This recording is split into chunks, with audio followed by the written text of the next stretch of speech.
above all, to silence any effective debate about the continuing attachment of Muslim immigrants to Sharia law and their intentions toward the secular systems in which they now reside.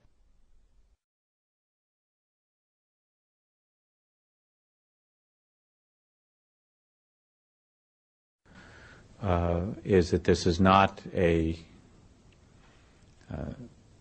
clash against Islam or Arabs. This is about freedom, not culture. It's about working with Islamic governments who want to move forward into the modern world, working with Islamic governments who see their face as the face of peace, and working against the violence and the terror and the people who would seek to hold back the world and would seek to disrupt peace and freedom for others. And so that is what it's about for us. The true faith of Islam, we believe, is a religion of peace, and we intend to work with them in that regard. The true faith of Islam, we believe, is a religion of peace. Islam has to be known as more than a religion. The idea that Islam is a spiritual religion like, for instance, Christianity, is completely incorrect. It would be incorrect to describe Islam as primarily, let alone solely, a religion. Since its early beginning in Muhammad's lifetime, it has also been a geopolitical project and a system of government, a political ideology, if you will.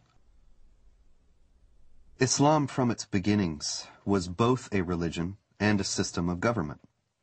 For example, the Islamic calendar doesn't base year one from the time that Muhammad was born or the time that Muhammad received his first revelation from God, which I think are both what Westerners might expect, but from the time that Muhammad became the leader of an army and the head of state in Medina. This is the beginning of the Islamic calendar because, in the Islamic understanding, Islam is a political and social system as well as an individual faith. In Islam, the separation between temporal, secular, and religious power is not only impossible, it is heretical. Only in the complete blending of all aspects of human activity and all aspects of political and legal functions of the state can we have the caliphate, the properly organized state that is pleasing to Allah. When Westerners think of religion, whether it's Islam, Christianity, Judaism, Hinduism, and all the isms in the world, Westerners think that it's a personal issue. A Buddhist will go to the temple and peacefully worship whatever he does, meditates, contemplates. A Jew goes to a synagogue and does his mitzvot, his good deeds. A Muslim goes to the mosque, pays zakat, alms, or go to the pilgrim, al-Hajj in Mecca, or a Christian goes to church on Sunday. They think it's a personal issue, that religion is a personal issue. So when they look at Islam, they compare Islam with the way they understand religions. And that's the first mistake. Islam is not a religion for personal use. Islam is Sharia law. Islam is a form of government to the world first, then to a personal application. It is not just how you pray or whether you pray towards Mecca. It's how you dress. You dress in Arab culture. You speak Arabic. You can't go to heaven unless you pray in Arabic. You can't read the Quran in English and expect to get good deeds to go to heaven. You read the Quran in Arabic. It becomes an imperialistic system that everybody now must speak Arabic, think Arabic, practice the religion in Arabic.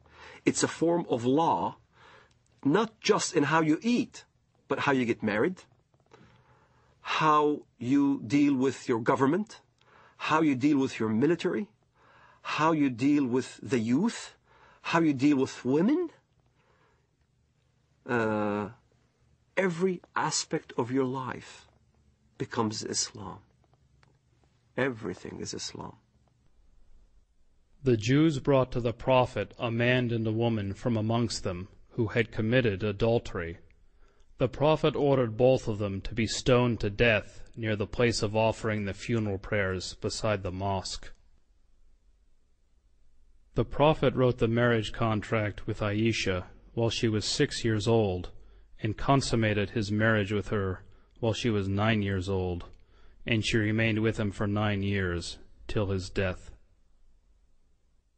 In no way is Islamic Sharia, Islamic government, compatible with Western understandings of human rights and freedom of conscience. Traditional Islam forbids conversion from Islam, forbids anyone to leave Islam. There's no way out. And it forbids Muslims and non-Muslims to live as equals in society. It mandates the second-class status of non-Muslims, forbidding them to hold authority over Muslims, forbidding them to hold certain jobs as a result. It even mandated in history that houses of worship of Jews and Christians were neither to be built or repaired, making the communities relegated to a perpetual state of decline. O you who believe, take not the Jews and the Christians as awliya, friends, protectors, helpers. They are but awliya to one another. And if any amongst you takes them as awliya, then surely he is one of them. It is not possible for a non-Muslim living in a Muslim society to invoke his civil rights and human rights that would be independent or separate from the Sharia concept. He is expected to submit to Sharia willingly, and if he accepts his dhimmitude, the position of a dhimmi, he will be a protected person. A protected person is someone who is, in fact, a willing subordinate to the Muslim overlords. We saluted the Prophet as he stood praying, and he came out to us, and we told him that we had killed God's enemy. He spat upon our comrades' wounds, and both he and we returned to our families. Our attack upon God's enemy cast terror among the Jews, and there was no Jew in Medina who did not fear for his life. The hadith very clearly says, the hadith, which is what Muhammad said, I have been ordered to fight until everyone says that there is no God but Allah, and Muhammad is the messenger of Allah. So this is how Islam spread to North Africa. This is how Islam spread all the way to Indonesia. This is how Islam spread in the Middle East. Syria was not a Muslim country. Lebanon was not Muslim. Saudi Arabia even was a mixed multitude. All throughout the Middle East, that's how Islam spread, was by the sword. This is why you don't see any synagogues in Saudi Arabia. You don't see any churches in Saudi Arabia. Christianity virtually is non-existent. Even in my village in Bethlehem, Muslims are taken over. There's only 20% left of the Christian population. In Lebanon, Christian Lebanese are moving by the droves. Hezbollah there is very active. Lebanon used to be a Christian nation. Now, all of a sudden, it's being Islamized. So, Islam is moving.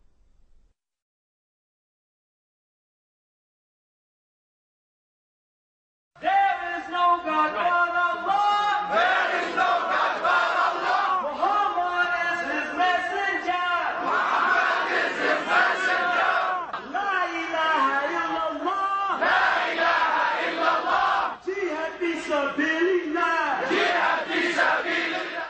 Follow the Holy Quran. Follow the Holy Quran. Follow the Holy Quran. Follow the Holy Quran. There is no God but Allah. There is no God but Allah. Muhammad is his messenger. Muhammad is his messenger. Unite Muslims everywhere. Unite Muslims everywhere. Unite Muslims everywhere. Islam is the latest. All right.